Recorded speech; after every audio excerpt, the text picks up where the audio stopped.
22 जनवरी के लिए देशवासियों की तरह मैं भी बहुत उत्सुक हूं, बोले प्रधानमंत्री मोदी।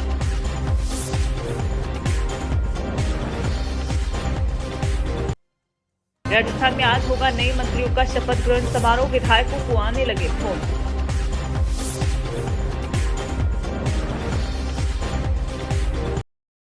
नीतीश कुमार आज दिल्ली स्थित आवास पर जेडीयू नेताओं से करेंगे मुलाकात।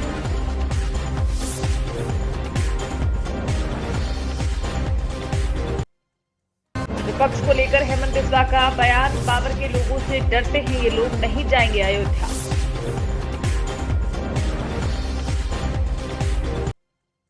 आरएसएस प्रमुख मोहन भागवत आज जाएंगे कोलकाता, 2 दिनों के प्रवास पर रहेंगे।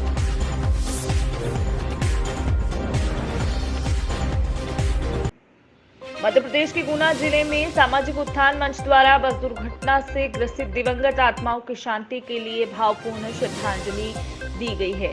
बता दें कि सामाजिक उत्थान मंच कोचिंग सेंटर पर अध्यक्ष मोनू परिहार के मार्गदर्शन में कोचिंग सेंटर आरोन से आ रही बस दुर्घटना से ग्रसित दिवंगत आत्माओं की शांति के लिए भावपूर्ण श्रद्धांजलि अर्पित की गई।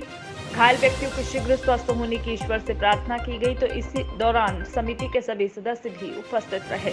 संवाददाता रणधीर चड्ढील की रिपोर्ट, गुना, मध्य प्रदेश। सामाजिक उत्थान मंच द्वारा विगत दिवस 27 दिसंबर को शाम के समय गुना से आरोन जाती हुई बस दुबई मंदिर के पास डंपर से टकराकर बस में आग जल जाने से कई लोगों की जानें गई हैं। उनके लिए हमने भावपूर्ण श्रद्धांजलि का कार्यक्रम रखा गया है, जिसमें सभी सदस्यों ने श्रद्धांजलि अर्पित की है। और कई लोग ऐसे हैं जो कि जिला चिकित्सालय में एडमिट हैं, उनका उपचार चल रहा है।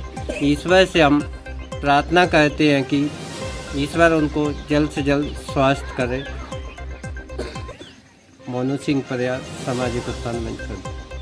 अहमदाबाद रिवर फ्रंट पर एक पुष्प प्रदर्शनी का उद्घाटन मुख्यमंत्री भूपेंद्र पटेल ने किया है। बता दें कि अहमदाबाद में ग्रीन फ्लावर शो शुरू हो चुका है, इसलिए मुख्यमंत्री पटेल की हस्त निर्मित पुष्प प्रदर्शनी का शुभारंभ भी देखा गया।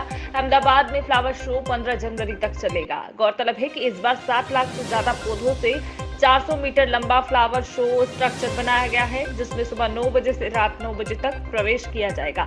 वहीं पुष्प प्रदर्शनी परिसर में 8 नर्सरी स्टॉल प्रारंभ किए गए हैं। इस स्टॉल से लोग फूल, उर्वरक और बागवानी से संबंधित सामग्री भी खरीद सकेंगे। पुष्प शो में वडनगर के मेहराब की प्रतिकृति के साथ एक आकर्षक प्रवेश मिलेगा। इसके अलावा वाइब्रेंट गुजरात, नया संसद भवन, कार्टून चरित्र, मोढेरा सूर्य मंदिर, सतघोड़ा, चंद्रयान, महिला सशक्तिकरण और ओलंपिक की विभिन्न थीम प्रतिक्रिया देखने को मिलेंगी। देखिए संवाददाता योगेश गोस्वामी की रिपोर्ट, अहमदाबाद, गुजरात। नाम હું અજય પાઠક અમદાવાદનો રહેવાસી છું અને અમદાવાદ મ્યુનિસિપલ કોર્પોરેશનનો ખૂબ ખૂબ આભારી છું કે તેઓ આવી બધી ઇવેન્ટો યોજે, જેવા કે flower show, Kankaria carnival. Flower show છેલ્લા 10 વર્ષથી બહુ જ ફેમસ છે. હું રેગ્યુલર એની મુલાકાત લઉં છું ને દર વખત કઈ નવી નવી થીમ ને નવું નવું કંઈક જાણવા મળે છે. નવા નવા ફૂલો જોવા મળે છે. ખરીદી કરવા માટે પણ સારું સ્થળ છે. સારા નવા ફૂલ લાગ્યા તમને? આ વખતે પણ નવા ફૂલ બધા પ્લુટોનિયા છે, બધા નવા જે છે તે જ લાગ્યા છે. બીજી પ્રતિકૃતિ આખા તો મને સરદાર પટેલની પ્રતિકૃતિ બહુ સારી લાગી. આજ આપણું જે પાછા ઊભા છીએ ઓલિમ્પિક રિંગ સામે પણ યોગાના બધા છે, એ પણ બહુ સારા લાગ્યા છે મને. અંદર પણ ઘણી બધી સારી થીમ બનાવેલી છે. દર વખતે કોર્પોરેશન આવી અલગ અલગ થીમ બનાવીને અમારું ભરપૂર મનોરંજન કરતી હોય છે. એ બદલ કોર્પોરેશનનો ખૂબ ખૂબ આભારી છું. હું છેલ્લા 10 વર્ષથી રેગ્યુલર મુલાકાત લઉં છું. સરકારની કામગીરીથી ખુશ છું? સરકારની કામગીરી અવશ્ય ખુશ છું. અમદાવાદ વાસીઓ અહીંયા આવીને ઘણા વર્ષ પછી અહીંયા અમદાવાદમાં પહેલા ફ્લાવર શોમાં આવી છું. ઘણી અલગ અલગ થીમ છે અને ખૂબ જ સરસ રીતે બધું પ્રયોજન કરવામાં આવ્યું છે.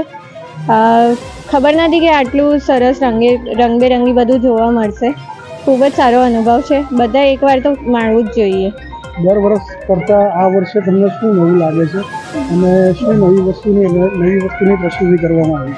આઈ થિંક તમે ત્યાં જોઈ શકો છો પેલું બટરફ્લાયનું જે મૂવિંગ આપ્યું છે એ ખૂબ જ યુનિક છે અને એ મેં ફર્સ્ટ ટાઈમ જોયું છે. આવું મેં પહેલાં ક્યારેય જોયું નથી, but it's looking very unique. અને હજી આગળ પણ અમે બધું કવર કરવાનું બાકી છે. પણ સાંભળ્યું છે કે સ્ટેચ્યુ ઓફ યુનિટી પણ બનાવવામાં આવ્યું છે, જે કેટલું ઊંચું હશે આપણે આગળ જઈને જાણીશું. કેટલા વર્ષથી? આઈ ગેસ આ મારું 2nd યર છે.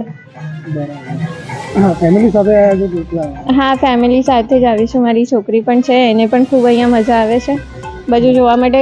કાર્ટૂન કેરેક્ટર્સ પણ લોકોએ આ વખતે સ્પેશિયલી બનાવ્યા છે, તો એ પણ જોવામાં મજા આવે છે.